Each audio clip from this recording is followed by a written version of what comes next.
In this video, I'm going to show you how easy and quick you can screen print with MiScreen, your portable digital screen maker. Screen print anytime, anywhere.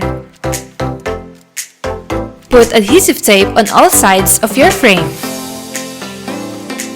Check and follow the MiScreen instruction manual. Place the mesh on top. Stretch it until it tightens. Drag your design to RIP software. Insert your frame in the registration pin. Hold it down to start. It will just take you a few seconds to screen print with MiScreen. Prepare your screen table. Use spatula to put an ink on top of the mesh.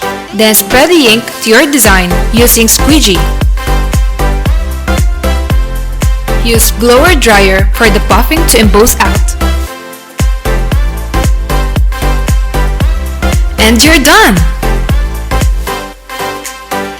Screen print your design in just a snap with MiScreen anytime, anywhere.